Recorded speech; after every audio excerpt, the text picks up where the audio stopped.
Hello everyone, David Ansardi, and I am going to do your next lecture for Unit 1 here in Biology 202, which will be about leukocytes, which is another term for your white blood cells, and we'll also talk a little bit about leukocyte disorders.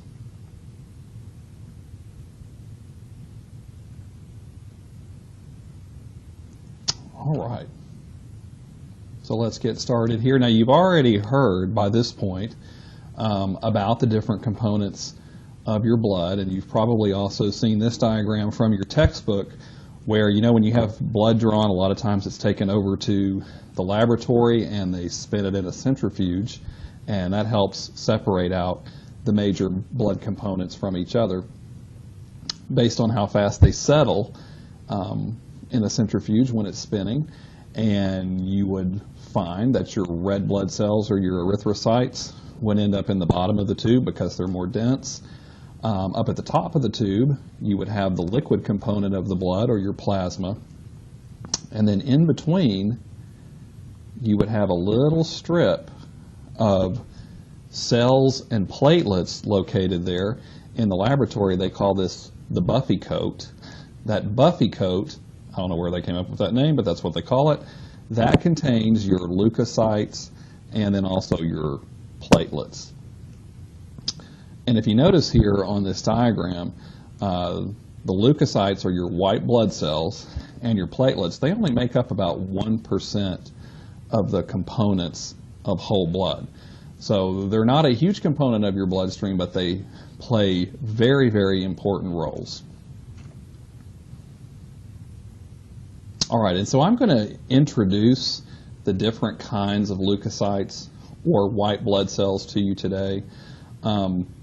Not going to go into a lot of nitty-gritty details because we'll learn more about these cells when we discuss the immune system in this class, and then you'll also hear even more about them when you take general microbiology, Bio 220, where you go into the immune system in a little bit more depth.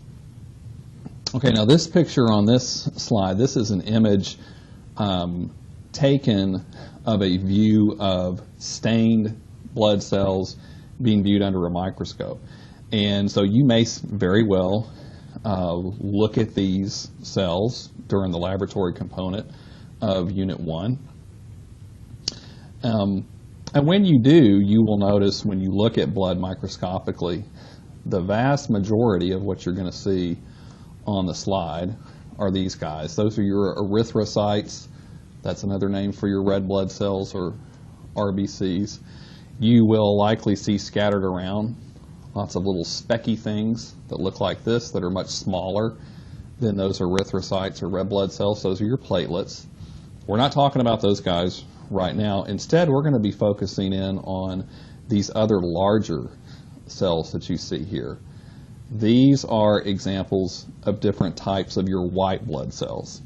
So looking at this kind of typical smear of blood cells from some human who donated their blood, you'll notice there are a whole lot more erythrocytes or red blood cells present there than these example white blood cells. These white blood cells have different names like neutrophils, lymphocytes, and monocytes, and so we'll talk a little bit about what those different white blood cells do. Notice they're not present in the same amounts. There are a lot fewer of them than you have red blood cells. And they're also typically larger than your average red blood cell as well.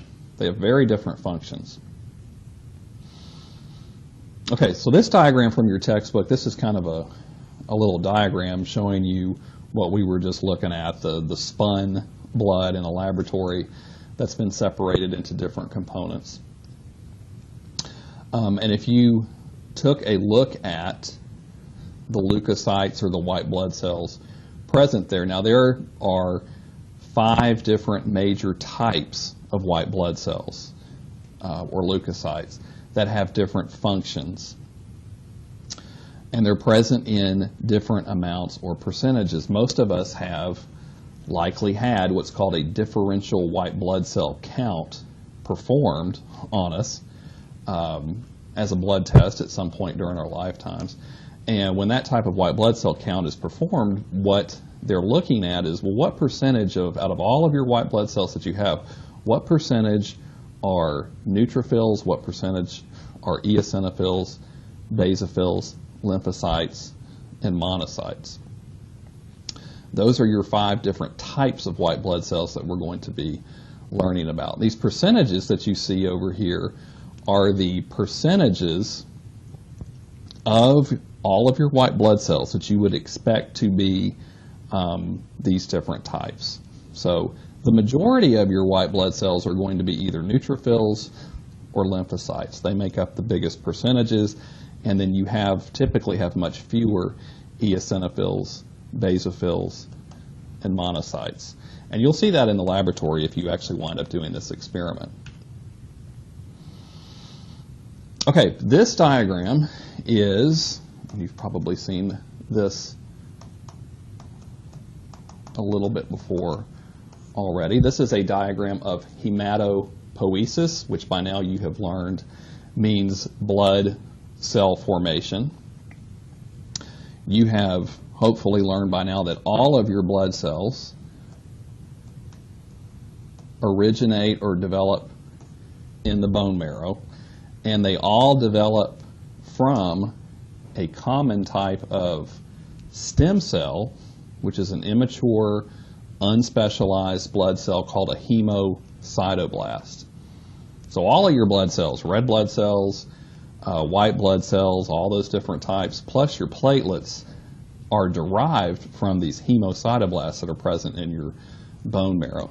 As these types of cells divide over and over again by mitosis, some of them specialize and become red blood cells. Some will ultimately specialize and develop into platelets. And then finally, some of them are going to specialize and take on the roles of these different types of white blood cells. And we're not going to go through the details of this diagram, but if you look at the bottom of this fairly complicated diagram, you'll see here are your eosinophils, here are your basophils, here are your neutrophils, your monocytes, and your lymphocytes, which are your mature types of white blood cells. They all originate in the bone marrow from hemocytoblasts. They go through different stages as they mature into these different types of white blood cells. And you produce, typically, the percentages or the numbers of these different types of white blood cells that you actually need for your immune system to function properly. And all of that is very tightly controlled. It's very coordinated in a very elegant manner, depending on what your needs are. What is your immune system having to battle on this particular day in your body, assuming that you're healthy. Okay, so let's talk about these different types of white blood cells. I'm going to erase this for a minute. And one thing I want you to note here, these 3 types of white blood cells, your eosinophils, your basophils, and your neutrophils, they together are called granulocytes. Okay? And your monocytes and your lymphocytes, those 2 types, can be grouped together and referred to as agranulocytes. And I imagine you'll talk more about that in your Bio 202 laboratory. Granulo is referring to granules,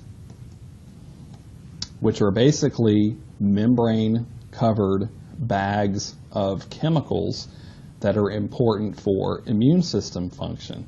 The granulocyte type white blood cells that you see here their cytoplasms are filled up with numerous granules that contain these very potent, powerful chemicals that are important for your immune system function. Your agranulocytes don't have as many of those types of granules. You can't see them when you look at these types of cells under the microscope in a laboratory, whereas they're very noticeable when you look at the different types of granulocytes in the laboratory. Okay, so your granulocytes, as a group, your granulocytes include neutrophils, eosinophils, and basophils. They have very different functions. And there are special stains that are used in the laboratory that can be applied to blood cells that are present on a slide. And the different types of white blood cells will pick up these stains in different ways, and that can allow you to identify these different types and count them and generate a white blood cell differential count if you need to know all those different percentages of these types of cells. In general, these three types of cells are pretty large compared to red blood cells. They have one nucleus, but if you look here, the darker staining portions in these cells, like you see here, that's the nucleus. It's one nucleus, but the nucleus can be lobed, which the best analogy I can think of for that is kind of like one of those balloon animals where you have a long balloon and you twist it and it divides up into different sections, or almost like a string of sausages. That's still one nucleus, but each little sausage or each little part of that balloon animal would be considered a lobe of the nucleus. That's a characteristic of these granulocytes. They have these kind of weird nuclei. Many of these cells are phagocytic, which means they can carry out phagocytosis. They can engulf things, especially microbes, bacteria, viruses, fungi, etc. Another characteristic that they possess is called diapedesis. And all diapedesis means, you'll hear more about diapedesis when you take microbiology as well. Okay, these are white blood cells that are traveling through your blood vessels. Let's say over here you have some type of tissue. Like it could be the dermis of your skin, it could be the wall of an organ, and let's say that tissue is infected with some type of microorganism like bacteria. Well, if these cells are going to battle those microbes, they can't stay in your blood vessels. A lot of times when you have an infection, the microbes are not inside your blood vessels, they're in the tissues outside of those blood vessels. So these white blood cells have to be able to exit those blood vessels and get into those tissues so that they can do their jobs. That ability to squeeze through the walls of very small blood vessels is called diapedesis. Okay, so let's talk about these three different types of granulocytes in a little bit more detail. First of all, the neutrophils. Again, these are by far your most abundant type of white blood cell in a healthy individual. This diagram, this is a really cool diagram I found on the internet. And what this is showing you, this is a blood vessel here, a capillary, a very thin microscopic blood vessel. Those extend throughout almost all of your tissues. And in here, all of this is surrounding tissue that's being supplied with blood by this capillary. And these little brown things that you see here, those are supposed to be little tiny round-shaped bacteria that are infecting this tissue. And this,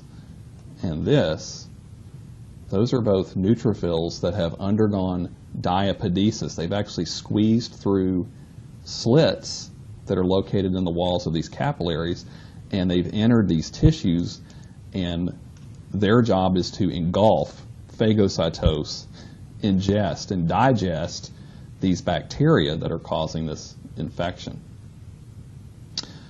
Okay, so that brings up the main function of neutrophils. They're very good at phagocytosis. They're especially good at phagocytosing, engulfing bacteria that are causing an infection. So sometimes they're called your bacteria slayers. They're also like first responders when you have an infection. They're going to swarm in quickly and engulf bacteria that have infected some tissue in your body. Another name for these, PMNs. That's an abbreviation for polymorphonuclear leukocyte. That's kind of a mouthful. Poly means many. Morpho refers to shape or structure. Nuclear refers to the nucleus. And that gets back into these sort of odd-shaped nuclei with many lobes that these types of white blood cells have. So that's why they're given that alternative name as well. They are granulocytes, so they have little membrane-covered packages inside them that are loaded with hydrolytic enzymes. So those are going to digest all of these different organic molecules that microbes are composed of. And also defensins, those are special proteins that are toxic for bacteria. You'll hear more about those when you take your microbiology course.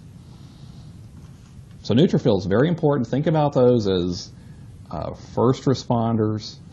Think about them as being phagocytes that engulf bacteria especially. You have far fewer, under typical cases, of the second type of granulocyte called eosinophils. These are pretty rare. In fact, if you look at blood smears in the laboratory, you're probably going to get kind of stressed out thinking, I can't find any of these eosinophils. Is this an eosinophil? I don't know. I'm not sure if I'm seeing one or not. And that's because they're rare. You're going to encounter those much less frequently when you're looking at a blood sample from a patient, from a healthy patient. Under the microscope, they look a lot like neutrophils. However, their cytoplasms are filled with larger granules, so little spots that you'll see in there tend to be larger. And again, those are membrane-covered vesicles or bags of chemicals that are important for the function of these cells. And also those granules take up a red dye that is used for staining these cells, and you may talk more about that in the laboratory. What are these cells used for? Their role is pretty complex, but one of their main functions is to attack and digest parasitic worms if you're unfortunate enough to have a parasitic worm infestation. This is one of their major roles, and in fact this is an image of a microscopic parasitic worm, and you'll learn more about those when you take microbiology.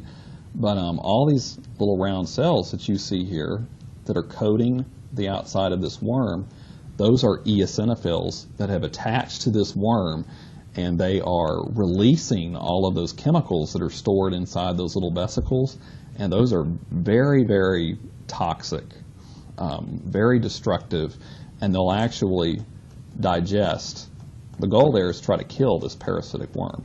So these are one of your best weapons against those types of invading organisms in the body if you're unfortunate enough to have a parasitic worm infestation. They also play roles in allergies. They also play roles in helping to ensure that your immune response does not get out of control. And we'll talk more about the immune system a little bit later in this unit. The third type of granulocyte is called a basophil. This is actually your rarest white blood cell. So if you look for these in the laboratory, you're really going to get frustrated because a lot of people won't find them.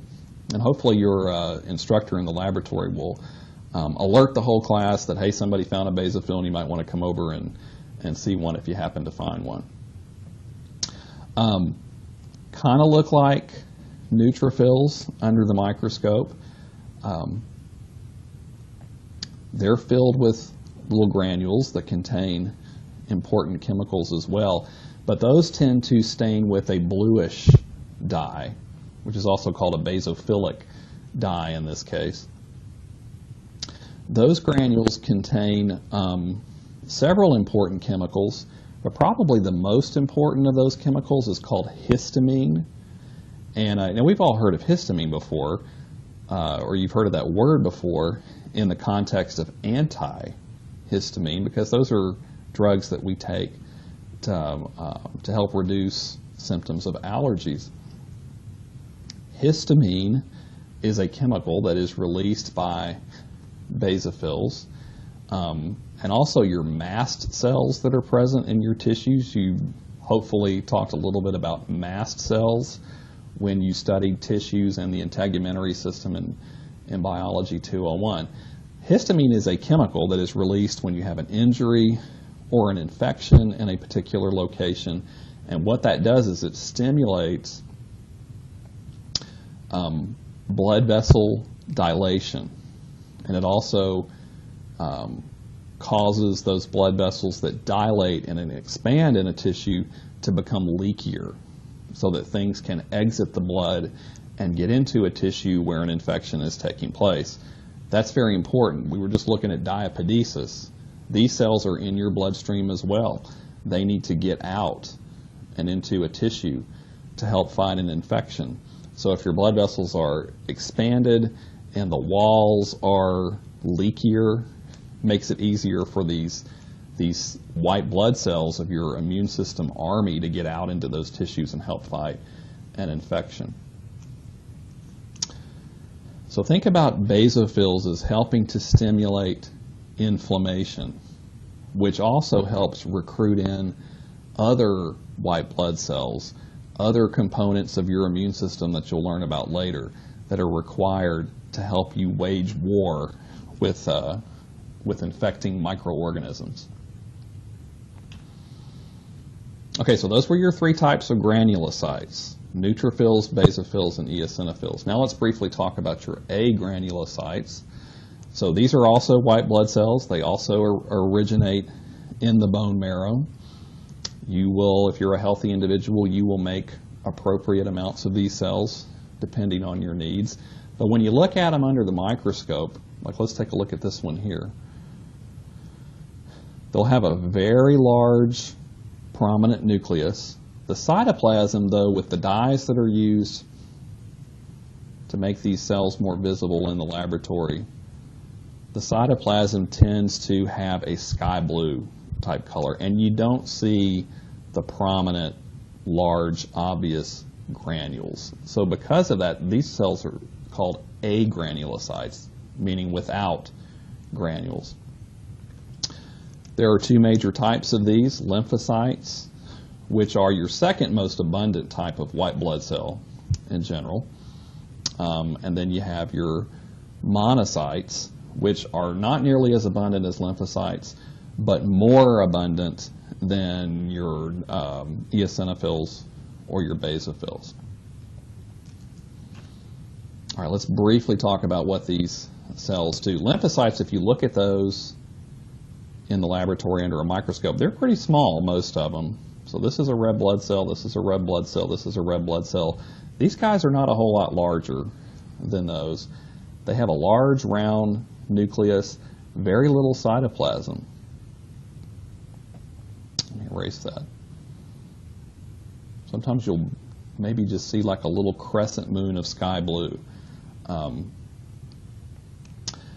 Lymphocytes are very, very important for immune system function, just like all of your white blood cells are. And more specifically, they are important for your adaptive immunity, which we'll learn more about later.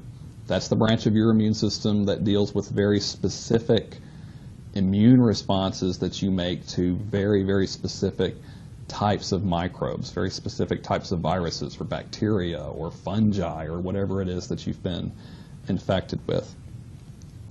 Lymphocytes are divided up into two major groups. Those are called your T cells and B cells, or your T lymphocytes and your B lymphocytes. Those terms refer to the same things, and we'll learn more about the functions of T cells versus B cells when we talk about the immune system a little bit later in this unit. These cells originate in the bone marrow. They tend to be pretty long-lived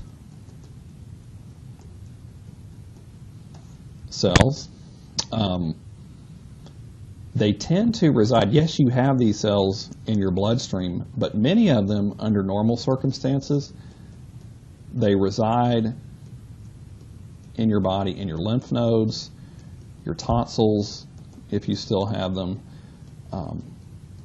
in your spleen, and then there are also some other specialized tissues within your body that are sort of like your tonsils that exist in places like your respiratory tract and especially down in your intestinal tract where these cells reside as well.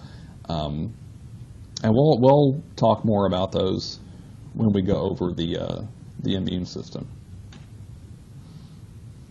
Your second type of agranulocyte are your monocytes. When you look at these in the laboratory under the microscope, these are big cells, generally. So red blood cell, red blood cell, red blood cell. Here's a much larger monocyte. Monocytes also typically have a horseshoe-shaped nucleus surrounded by sky blue cytoplasm. About 3 to 8% of all of your white blood cells in a healthy patient will be monocytes. These are kind of interesting cells because, all right, let's say we've got a blood vessel here, and here's a tissue over here, and let's say this tissue is damaged and or you've got an infection going on. In your bloodstream, a monocyte is a monocyte. When they undergo diapedesis and get into tissues, they convert into cells that are called macrophages. And you may have talked about macrophages before in Biology 201. These are cells that resemble amoebas. If you've ever seen an oozing single-cell amoeba before, they resemble those. So they kind of ooze themselves around. They're capable of wandering through your tissues. And what they'll do is they'll wander around in tissues that have been injured and or infected, and they are very good at phagocytosing or engulfing microbes, bacteria, viruses, yeast, whatever you may be infected with. They're also very good at phagocytosing or engulfing damaged tissues. So these are like your clean up your garbage disposals for injured tissues, dead cells, as well as microbes that you may be infected with. And in fact, that's what this image is over here. This is kind of a cool three-dimensional, highly enhanced image of a wandering macrophage. There's its nucleus. They do kind of ooze around, and it is engulfing this little chain of round-shaped bacteria that you see here. So they'll ingest these and digest them and break them down into all their little corresponding parts. Okay, I'm going to stop this video lecture clip here, and I'm going to start a new clip to talk about white blood cell formation and also in a little bit more detail, and also white blood cell disorders.